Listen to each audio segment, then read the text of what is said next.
My hands trembled as I stared at the DNA test results on my laptop screen. 28 years of believing I was Madison Vale, beloved daughter of Robert, and Catherine Vale crumbled in an instant. The report confirmed what I had suspected after overhearing that devastating conversation at my sister Emma's birthday party last month. When Dad called Emma his greatest gift and thanked her for giving him 2 perfect grandchildren, he wasn't just being emotional. He was revealing a truth that would destroy everything I thought I knew about my family. Call to action. Before I dive into this family betrayal that shattered my world, I want to know where you're watching from. Drop your location in the comments below. And if you've ever questioned your place in your own family, hit that like button.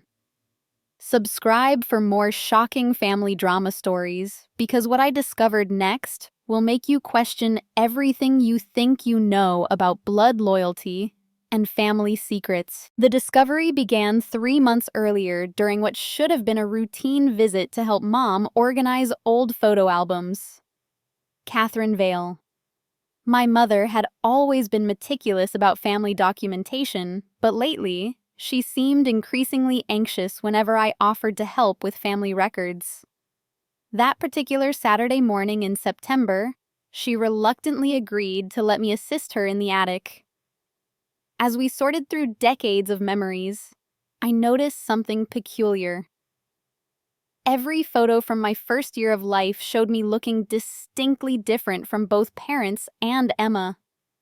While Emma bore a striking resemblance to both Mom and Dad, with their dark hair and angular features, I stood out with my auburn curls and completely different bone structure. When I mentioned this observation, Mom quickly changed the subject and suggested we take a break. Later that afternoon, while Mom was preparing lunch, I returned to the attic alone. Hidden behind a stack of Christmas decorations, I discovered a manila envelope labeled Madison, Important Documents, in Dad's handwriting. Inside were papers that made my blood run cold. A private adoption agreement dated 28 years ago. Medical records for a woman named Sarah Mitchell. And most shocking of all, a series of checks written by my father to Sarah Mitchell for $30,000 each, spanning my first 18 years of life. The adoption papers revealed that Sarah Mitchell, my biological mother, had been a struggling college student when she became pregnant. The agreement outlined that Robert and Catherine Vale would adopt me privately with the understanding that Sarah would receive financial support until I turned 18. But there was a disturbing clause: Sarah was never to contact me or reveal her identity, and she was required to sign away all parental rights permanently. What made this discovery even more sinister was a series of letters I found at the bottom of the envelope. These were desperate pleas from Sarah Mitchell, written over the years, begging to see me, or at least know how I was doing. She had written about financial hardships, medical issues, and her constant worry about my well-being. Each letter had been returned unopened with "return to sender," stamped in my father's distinctive handwriting. The most heartbreaking letter was dated just 2 years ago. Sarah had written about being diagnosed with a rare genetic condition that could affect me, pleading for my parents to at least inform me about the potential health risks. This letter, like all the others, had been marked as returned without ever reaching its intended recipient. But the cruelest revelation came in the form of bank statements I found tucked behind the letters. After I turned 18, the payments to Sarah had stopped abruptly. However, the statements showed that my father had been using money designated for my college fund, money that Sarah Mitchell had been contributing to through a separate arrangement, to invest in his own business ventures. For 10 years, he had been redirecting funds that were meant for my education, essentially stealing from both Sarah and me. The embezzlement went deeper than just misappropriated education funds. I discovered that Sarah had established a trust fund for me before my birth containing inheritance money from her deceased parents. This trust was supposed to mature when I turned 25, but the documents showed that my father had somehow gained access to these funds as my legal guardian. Over the years, he had systematically withdrawn money from this trust using forged documents that claim the funds were being used for my educational and medical expenses. The evidence painted a clear picture of fraud and emotional manipulation. My father had not only stolen from my biological mother and me financially, but he had also deliberately prevented any relationship between Sarah and me. He had created an elaborate lie about my origins, telling me that my biological mother had abandoned me and wanted nothing to do with my life.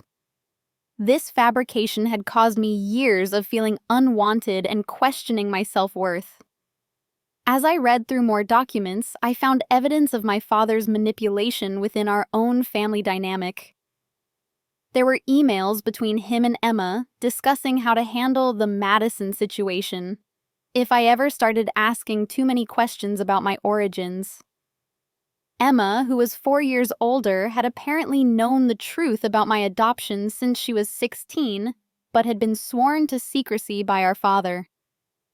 The emails revealed that my father had been grooming Emma to be his real heir, while treating me as a temporary responsibility.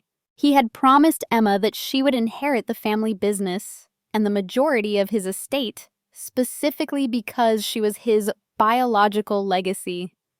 This explained years of subtle favoritism I had noticed but dismissed as my imagination. The final piece of evidence I discovered that day was a recent legal document showing that my father had been secretly planning to exclude me from his will entirely. The paperwork prepared just 6 months earlier redistributed all assets that would have gone to me directly to Emma and her 2 children. The justification listed was that I was not a biological descendant and therefore not entitled to family inheritance. This discovery explained so many things that had puzzled me over the years. The way my father always seemed slightly distant during important milestones. How he often made comments about Emma being his pride and joy, and why I always felt like an outsider at family gatherings despite being treated with surface-level affection. The most devastating realization was that my entire family had been living a lie for nearly 3 decades. My mother, whom I had trusted completely, had been complicit in this deception. Emma, whom I considered my closest confidant and best friend, had been actively participating in keeping me from the truth about my origins and my biological mother's attempts to contact me. As I sat in that dusty attic surrounded by the evidence of my family's betrayal, I felt a rage building that I had never experienced before. This was not just about discovering I was adopted. This was about systematic financial fraud, emotional manipulation, and the deliberate destruction of my relationship with my biological mother. My father had not just lied to me. He had stolen from me, isolated me from my real family, and convinced me that I was unwanted by the woman who had actually been fighting to be part of my life. The scope of the deception was breathtaking. For 28 years, I had been living in a carefully constructed lie, manipulated by people I trusted most, while my biological mother suffered in silence, believing I wanted nothing to do with her. The evidence in my hands proved that Robert Vale was not the loving adoptive father he pretended to be, but a calculating manipulator who had exploited a vulnerable young woman and stolen from his own adopted daughter. Armed with the damning evidence from the attic, I made a decision that would change everything. I could not continue living this lie, but I also knew that confronting my family directly would give them time to destroy evidence or manipulate the situation further. Instead, I decided to conduct my own investigation and gather even more proof before making my move. My first step was hiring a private investigator named Marcus Rivera. When I showed him the documents I had found, his expression grew increasingly serious. Marcus explained that what my father had done constituted several serious crimes: fraud, embezzlement, forgery, and potentially identity theft.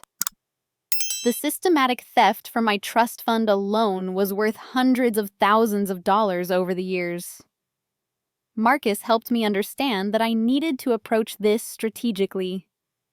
We decided to start by locating Sarah Mitchell, my biological mother. Using the address from her most recent letter, we discovered that she had moved to a modest apartment about 50 miles away. Marcus conducted surveillance and confirmed that Sarah was alive, working 2 jobs to make ends meet, and clearly struggling financially, likely as a direct result of my father's theft of funds that were meant to support both of us. The next phase of our investigation involved documenting the full extent of my father's financial crimes. Marcus connected me with a forensic accountant named Dr. Jennifer Walsh, who specialized in trust fund embezzlement cases. When Dr. Walsh reviewed the bank statements and trust documents, her findings were staggering. Over the course of 15 years, my father had stolen nearly $400,000 from my trust fund. He had used forged medical bills, fake educational expenses, and fabricated emergency situations to justify withdrawals. Some of the money had been used to fund Emma's wedding, purchase her house, and even pay for her children's private school tuition. Essentially, my biological mother's family inheritance had been used to provide a luxurious lifestyle for my father's real family. Dr. Walsh also discovered that my father had been collecting tax benefits for supporting a disadvantaged adopted child while simultaneously stealing from the funds designated for my care. This added tax fraud to his growing list of crimes. But the most shocking discovery came when we investigated the original adoption. Marcus found records showing that the adoption had never been properly finalized through legal channels. My father had created fake court documents and forged a judge's signature to make the adoption appear legitimate. This meant that technically I had never been legally adopted, and Sarah Mitchell was still my legal mother according to state records. This revelation had enormous implications. If the adoption was fraudulent, then Sarah had never actually signed away her parental rights. My father had no legal authority to prevent her from contacting me, and his control over my trust fund was completely illegitimate. With this evidence in hand, I decided it was time to make contact with Sarah. Marcus arranged a meeting at a neutral location, a small cafe in a neighboring town. I was terrified about what I might discover, but I knew I needed to hear her side of the story. When I saw Sarah Mitchell for the first time, the resemblance was unmistakable. She had the same auburn hair, the same green eyes, and the same dimpled smile that I had inherited. The moment she saw me walk into the cafe, she began crying. For 28 years, she had wondered what I looked like, whether I was healthy, and if I ever thought about her. Sarah's story broke my heart. She explained that she had been 19 and in her sophomore year of college when she became pregnant. The father had abandoned her immediately, and her own parents had recently died in a car accident, leaving her completely alone. When Robert Vale approached her through a lawyer with an adoption proposal, she was desperate and believed it would give me the best possible life.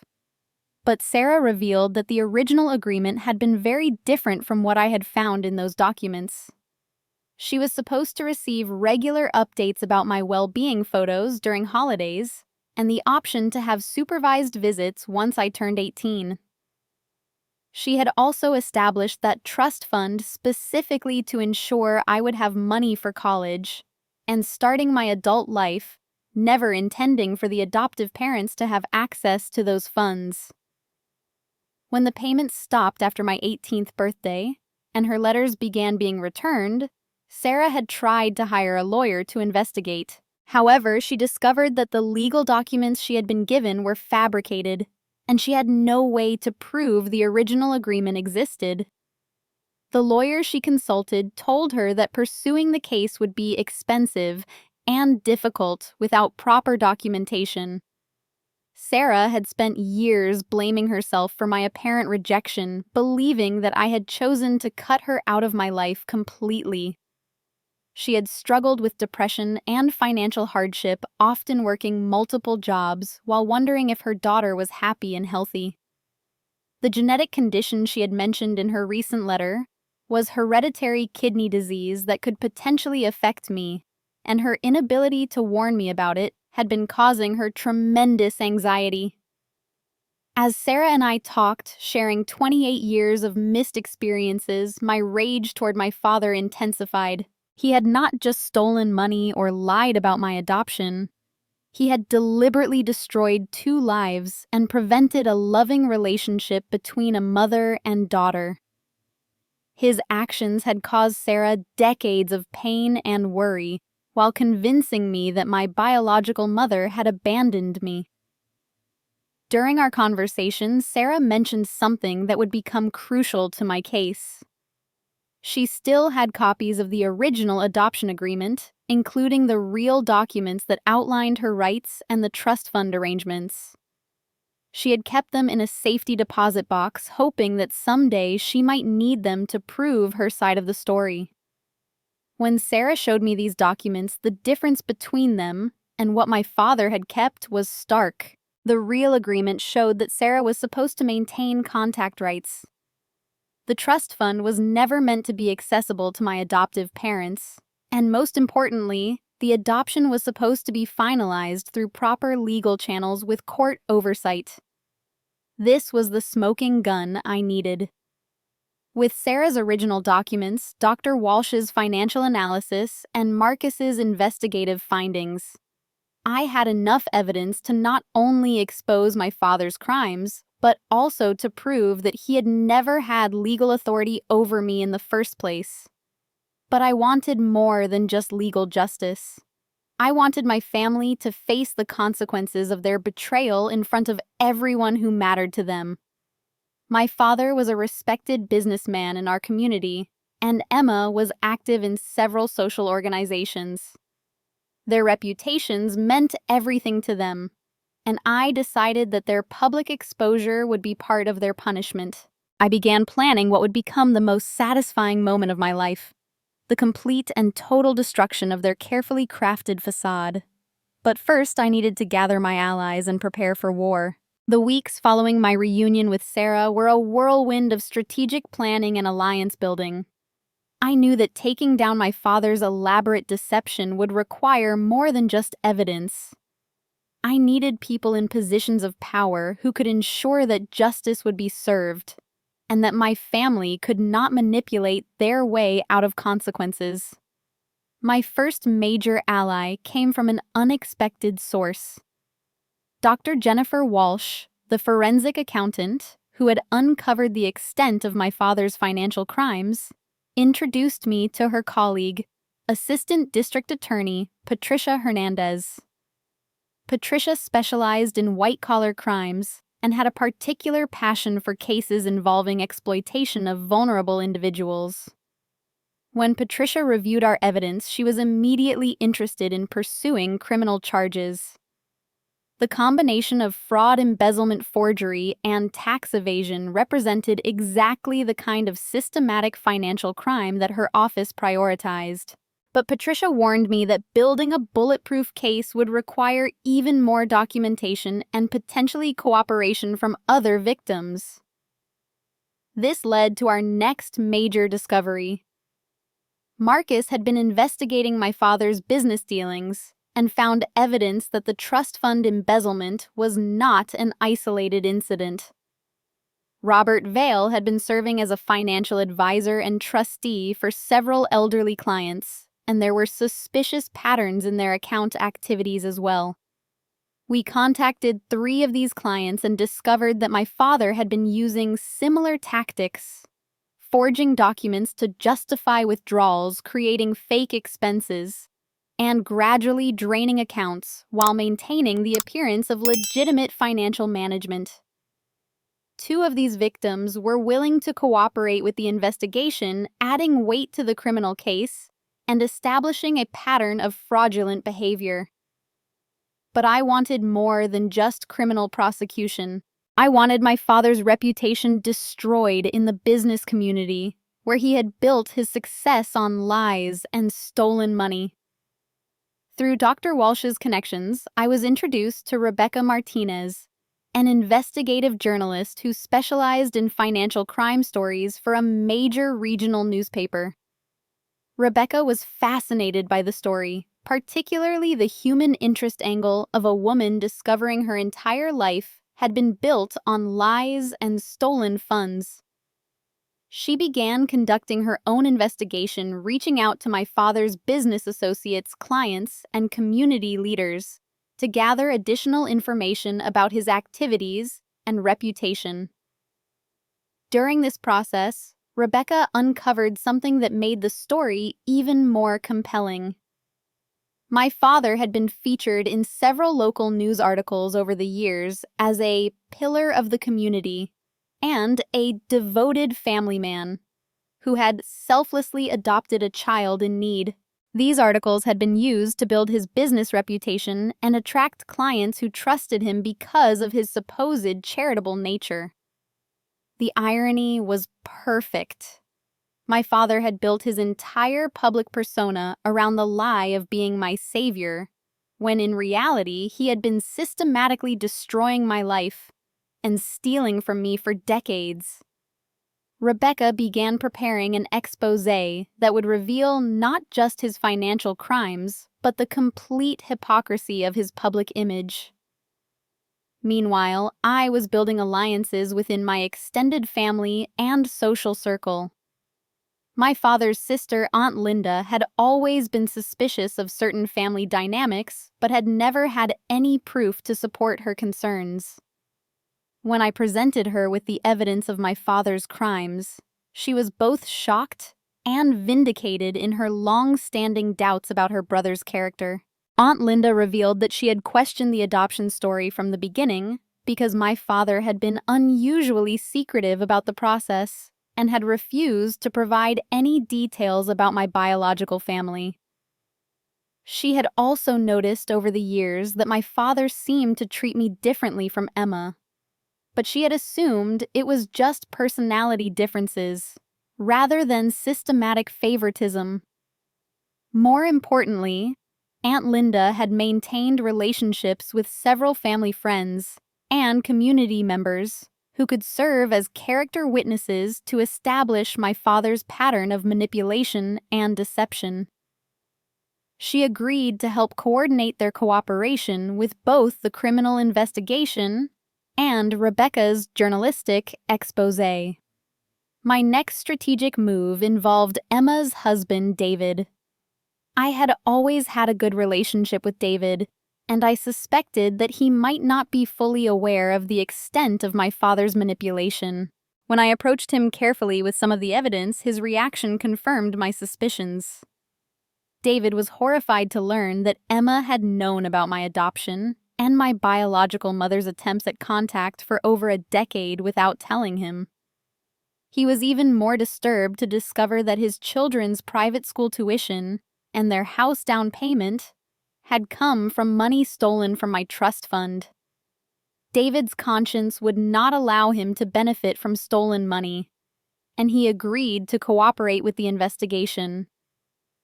His insider knowledge of Emma and my father's conversations provided crucial insight into how they had planned to handle the situation if I ever discovered the truth. But the most important ally I gained during this period was completely unexpected. Through Sarah's connections, I met Dr. Michael Chen, a geneticist who specialized in hereditary diseases. When Sarah told him about her kidney condition and her concern for my health, he offered to conduct comprehensive genetic testing to determine my risk factors. Dr. Chen's involvement became crucial when he discovered that my father had been receiving my medical records for years and had deliberately hidden information about hereditary health risks from both me and my doctors. This medical negligence added another dimension to the case and provided additional evidence of my father's systematic effort to control and manipulate my life. The testing also revealed that I had indeed inherited the genetic markers for kidney disease, but early detection meant that preventive measures could significantly reduce my risk. Dr. Chen was outraged that my father had prevented this crucial medical information from reaching me and my healthcare providers, potentially endangering my life for the sake of maintaining his deception. As our alliance network grew stronger, I began preparing for the public exposure that would bring everything into the open. But I wanted the revelation to happen in a setting where my family could not escape or control the narrative. After considering various options, I decided that Emma's upcoming 40th birthday party would be the perfect venue. Emma had been planning an elaborate celebration with over 100 guests, including many of my father's business associates, community leaders, and extended family members. The party was being held at an upscale country club, and Emma had even arranged for a professional photographer to document the event for social media and family albums. The guest list was perfect for my purposes.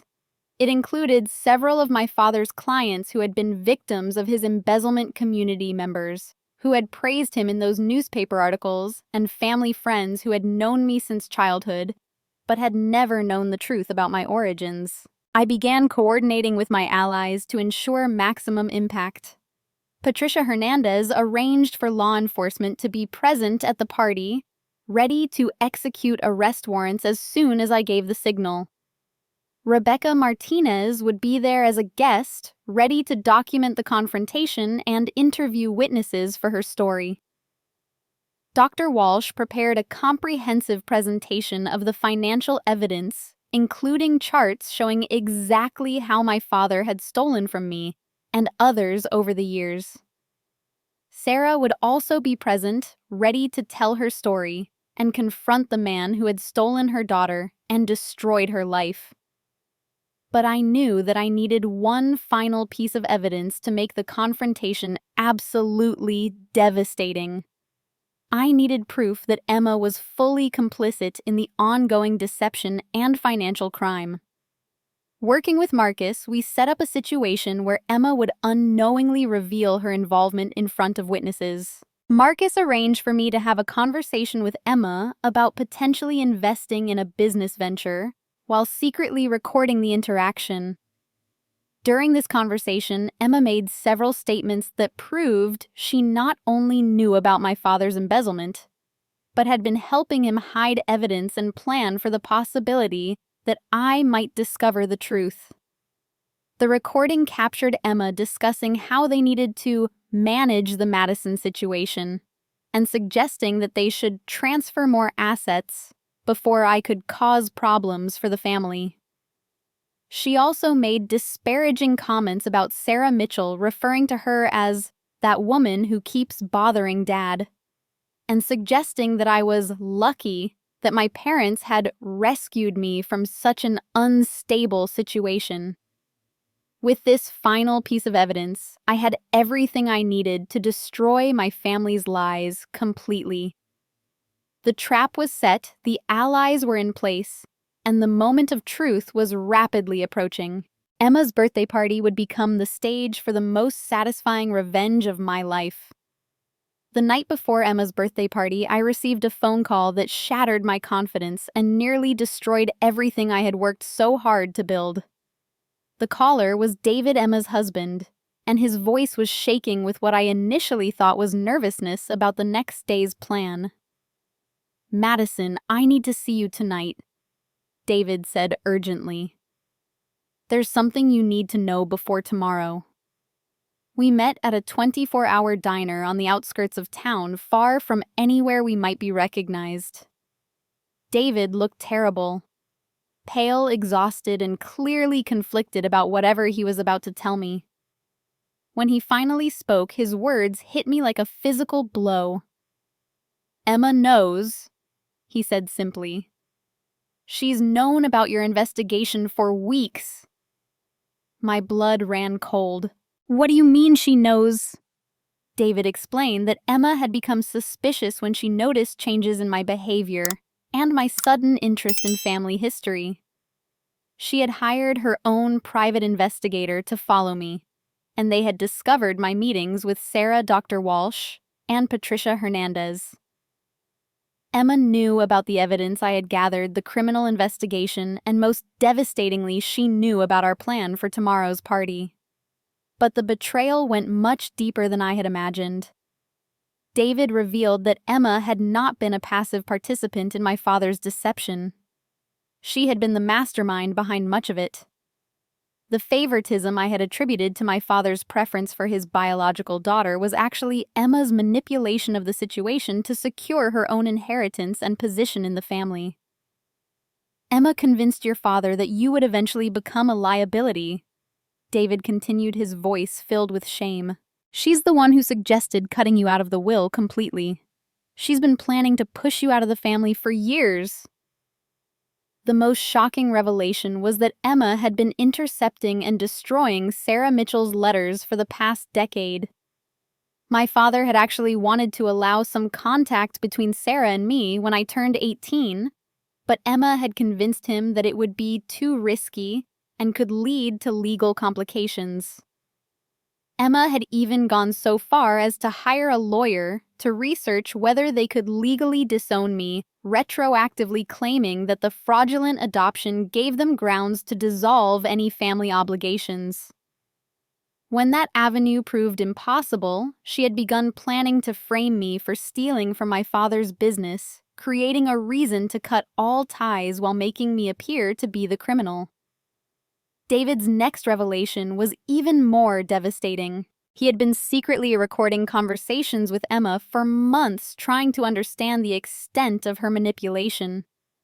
But instead of using these recordings to help me, he had decided to use them as leverage to protect his own family.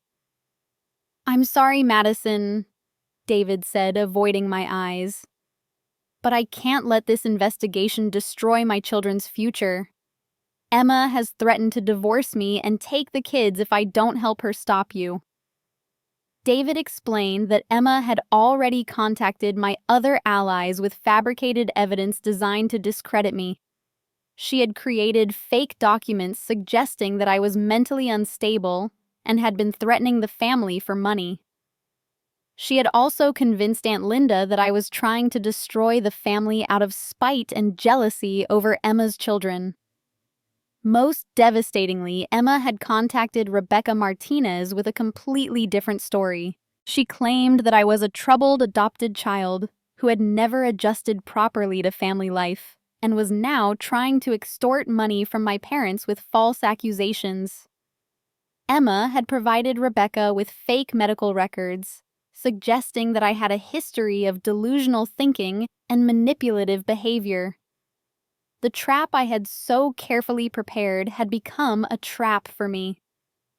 Emma had anticipated every move I made and had been working systematically to undermine my credibility and destroy my support network. She had even prepared counter-evidence for tomorrow's party, planning to publicly accuse me of elder abuse and financial manipulation. But David's betrayal was not complete. Despite his decision to protect his family. First, his conscience was still bothering him. He handed me a flash drive containing copies of all his recordings with Emma, including conversations where she admitted to destroying Sarah's letters, manipulating my father's decisions, and planning to frame me for crimes I had not committed. "I can't actively help you anymore," David said, "but I won't let Emma completely destroy you either. This drive contains everything you need to prove that she's the real criminal in this situation." As I drove home that night, I felt completely defeated. My carefully constructed alliance had crumbled, my evidence had been discredited, and my moment of triumph had become a potential disaster. Emma had outmaneuvered me at every turn, and tomorrow's party would likely result in my complete humiliation and possible arrest on false charges. But as I sat in my apartment listening to David's recordings, I realized that Emma's overconfidence had created a new opportunity. Her admissions on these recordings were far more damaging than anything I had previously uncovered. She had not only confessed to specific crimes, but had also revealed the cold calculation behind years of systematic manipulation.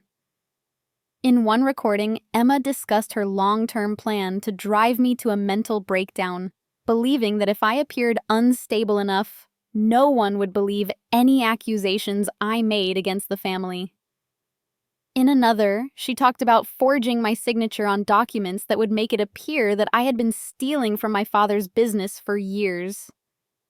Most damning of all was a conversation where Emma bragged about how easy it had been to manipulate Sarah Mitchell's emotions, describing how she had occasionally called Sarah pretending to be a social worker and telling her that I was happy and wanted no contact with my biological family. These calls had been designed to prevent Sarah from pursuing legal action while causing her maximum emotional pain. The recordings also revealed that Emma had been embezzling money from my father's business for years, using his trust in her to cover her tracks while setting up the framework to eventually blame me for the missing funds. She had been planning to trigger a comprehensive audit of the business finances right after my public accusation, knowing that the forged documents would implicate me in extensive theft. Emma's plan was diabolically clever. She would appear to be the loyal daughter protecting her father from his troubled adopted child, while actually being the mastermind behind decades of financial crime and emotional manipulation.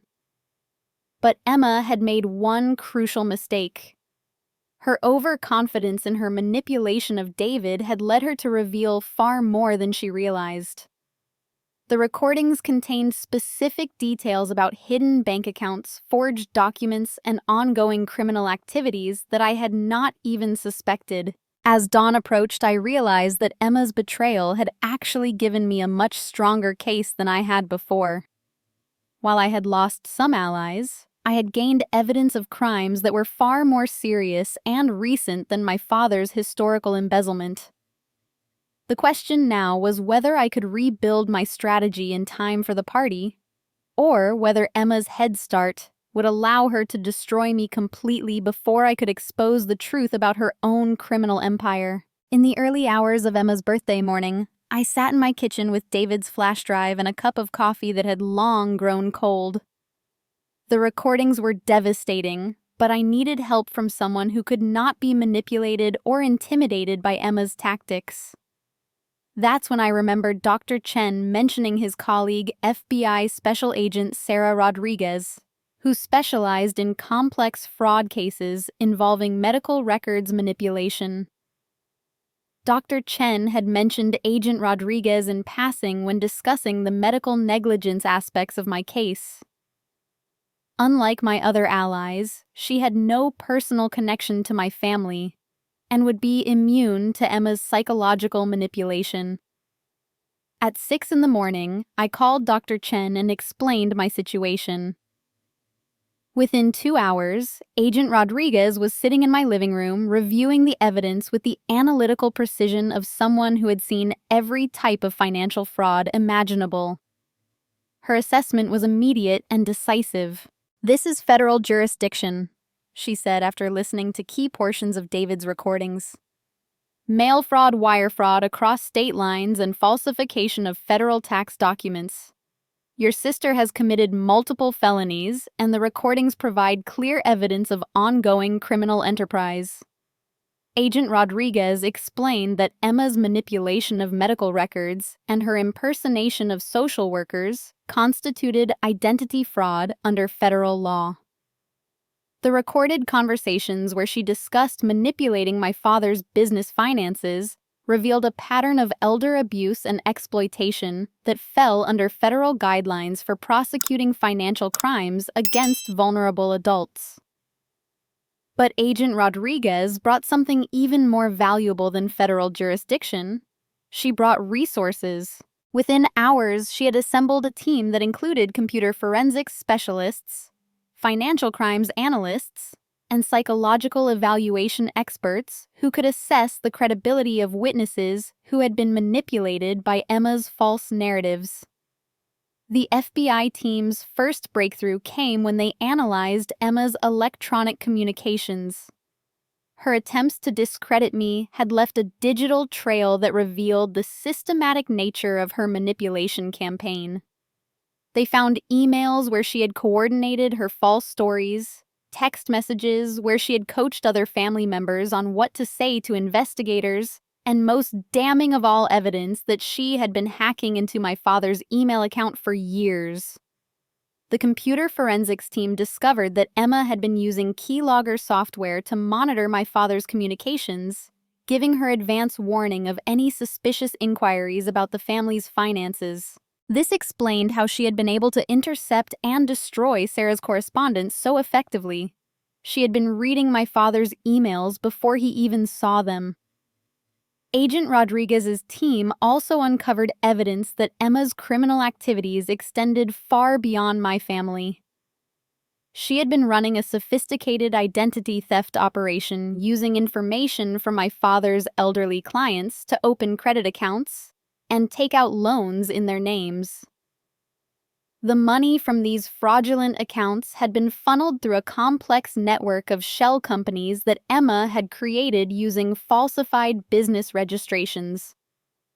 This discovery transformed my personal revenge story into a major federal investigation. Emma was not just a manipulative sister. She was the head of a criminal organization that had been stealing from vulnerable elderly people for over a decade. But the most crucial breakthrough came when Agent Rodriguez's team located additional victims of Emma's schemes. Through analysis of her electronic communications, they identified 17 elderly individuals who had been targeted by Emma's identity theft operation. Many of these victims had died without ever knowing that their identities had been stolen, leaving their families to discover the financial devastation only after their deaths.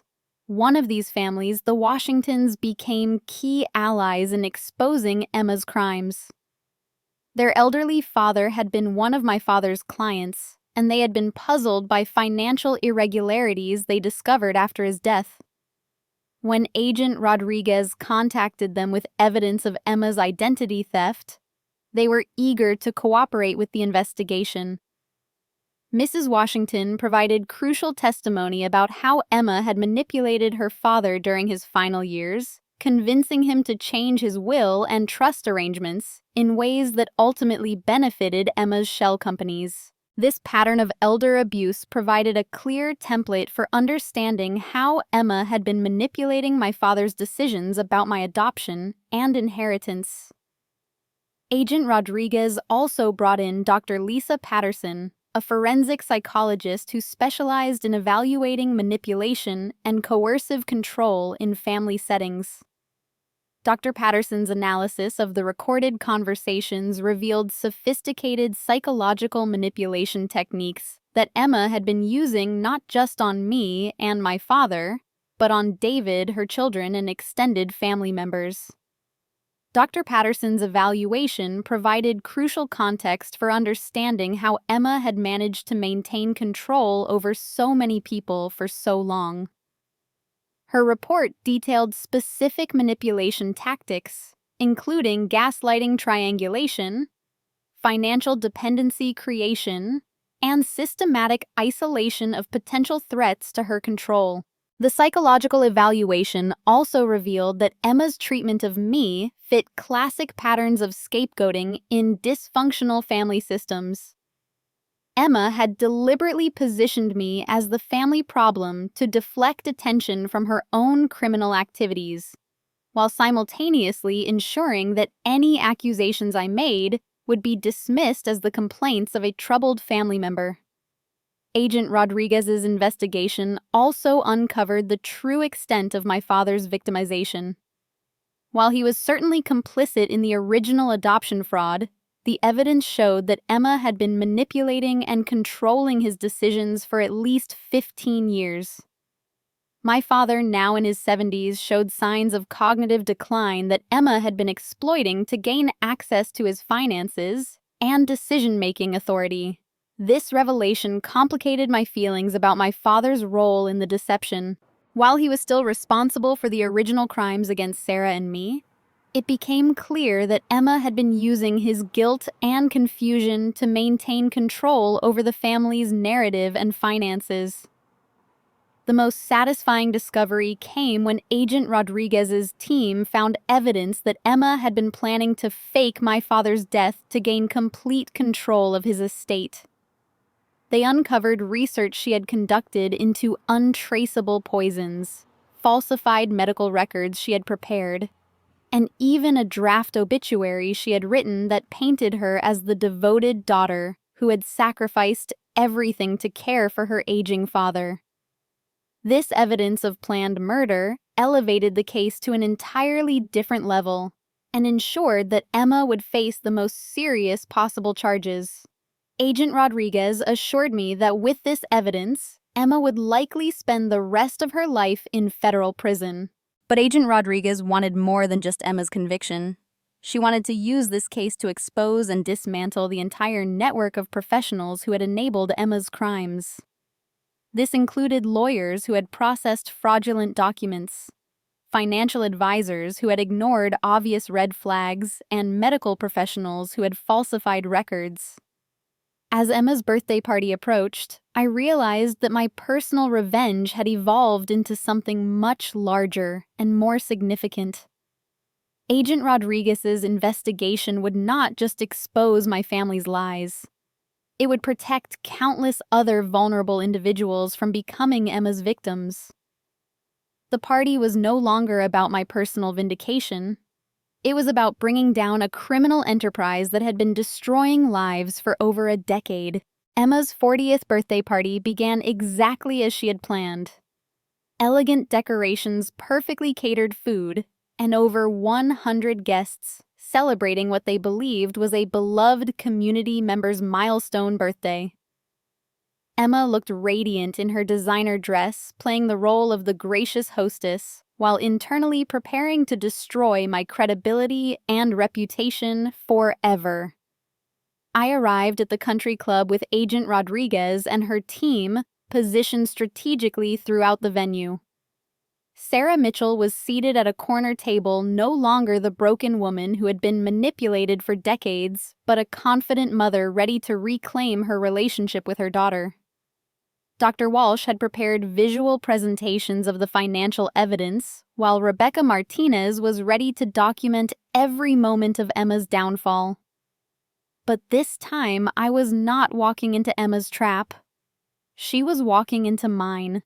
The confrontation began when Emma stood to make what everyone expected to be a grateful birthday speech. Instead, she launched into a prepared statement about how she had discovered that her troubled adopted sister had been making false accusations against the family and attempting to extort money through fabricated evidence. Emma's performance was flawless, complete with crocodile tears and carefully crafted emotional appeals. She painted herself as the protective daughter who had discovered my mental instability and was reluctantly forced to expose my dangerous behavior to protect the family and community. For several minutes, Emma commanded the room's sympathy, describing years of my supposed manipulation and jealousy. Many guests began looking at me with suspicion and concern, exactly as Emma had planned. But then Agent Rodriguez stepped forward and presented her federal credentials. Ladies and gentlemen, Agent Rodriguez announced, her voice cutting through Emma's theatrical presentation. I am Special Agent Sarah Rodriguez with the Federal Bureau of Investigation. Emma Vale. You are under arrest for conspiracy to commit fraud. elder abuse, identity theft, and conspiracy to commit murder. The room erupted in shocked gasps and confused murmurs. Emma's carefully controlled expression crumbled as federal agents moved to restrain her. But Agent Rodriguez was not finished. The evidence against Ms. Vale includes recorded confessions to multiple felonies, electronic evidence of systematic fraud against elderly victims, and documented plans to murder her adoptive father to gain control of his estate. As Emma was being handcuffed, I stood and addressed the crowd that had been prepared to judge me moments earlier. For 28 years, I believed I was Madison Vale, the adopted daughter of a loving family. I began, my voice steady despite the enormity of the moment. Today, you will learn the truth about systematic fraud, stolen inheritance, and a criminal enterprise that has been operating in this community for over a decade. Sarah Mitchell joined me at the front of the room, and I introduced her as my biological mother, the woman who had been fighting to contact me for decades while Emma and my father convinced me she had abandoned me. Dr. Walsh then presented her financial analysis showing exactly how hundreds of thousands of dollars had been stolen from my trust fund and from elderly victims in the community. Several guests recognized the names of victims and began to understand the scope of Emma's criminal activities. The most devastating moment came when Agent Rodriguez played selected portions of David's recordings. The room listened in horror as Emma's voice described her manipulation tactics, her plans to frame me for theft, and her casual discussion of how easy it had been to exploit vulnerable elderly people. As the full truth emerged, the guests' sympathy shifted dramatically. Community leaders who had praised my father's charitable adoption began to understand that they had been manipulated by carefully crafted lies. Business associates realized that they had been trusting their finances to a family involved in systematic fraud. My father, who had been sitting in stunned silence throughout the revelation, finally spoke. His voice was weak and confused, but his words were clear. "Emma, what have you done to our family?" The cognitive decline that Emma had been exploiting became evident as my father struggled to understand the extent of his daughter's manipulation. Dr. Yu Patterson's psychological evaluation had prepared me for this moment, and I felt pity rather than anger for the confused elderly man who had become as much a victim of Emma's manipulation as I had been. Emma's final desperate attempt to maintain control came when she screamed accusations at me, claiming that I had fabricated everything out of jealousy and mental illness. But her words carried no weight against the overwhelming evidence that Agent Rodriguez's team had assembled. As Emma was led away in handcuffs, she looked back at the room full of shocked guests and shouted, "You don't understand! Everything I did was to protect this family! Madison was never really one of us anyway." Her final statement perfectly captured the twisted logic that had driven decades of criminal behavior. Emma genuinely believed that her biological relationship to my father gave her the right to steal, manipulate, and destroy anyone she perceived as a threat to her inheritance. In the weeks that followed, the full scope of Emma's criminal enterprise was exposed through Agent Rodriguez's investigation. 17 elderly victims were identified with total financial losses exceeding $2 million. Emma was convicted on multiple federal charges and sentenced to 25 years in prison without the possibility of parole. David cooperated with authorities and received a reduced sentence in exchange for his testimony. His recordings had been crucial in exposing the full extent of Emma's crimes, and his decision to provide them ultimately protected other potential victims. My father was deemed competent to stand trial for his role in the original adoption fraud, but his advanced age and cognitive decline resulted in a suspended sentence with the requirement that he make full restitution to Sarah and me. The most meaningful outcome was my relationship with Sarah Mitchell. After 28 years of forced separation, we began building the mother-daughter relationship that Emma and my father had stolen from us. Sarah moved closer to my city, and we spent countless hours sharing stories, experiences, and simply enjoying each other's company. Dr. Chen's medical interventions allowed us to manage my genetic kidney condition, effectively preventing the health crisis that my father's secrecy could have caused. Sarah and I both underwent treatment that significantly reduced our risk of developing serious complications. Sarah and I also connected with the families of Emma's other victims, forming a support network for people who had been targeted by financial predators. This chosen family of survivors became more meaningful to me than the biological family that had manipulated and betrayed me for decades.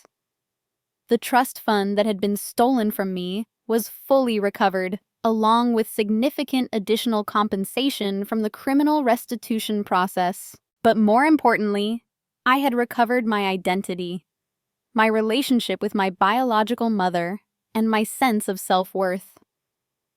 Looking back on this experience, I have learned that family is not defined by blood relationships or legal documents. It is defined by love, respect, and genuine care for each other's well-being. The people who stood by me during this fight became my real family, while the people who shared my DNA proved themselves to be strangers who were willing to destroy me for their own benefit. Have you ever discovered that your entire life was built on lies told by people you trusted most? How do you think you would handle learning that family members you loved had been systematically stealing from you and preventing relationships that could have enriched your life? Share your thoughts in the comments below. I would love to hear about your own experiences with family betrayal and how you found the strength to seek justice. If this story of family karma and justice resonated with you, please hit that like button and subscribe for more real-life drama stories.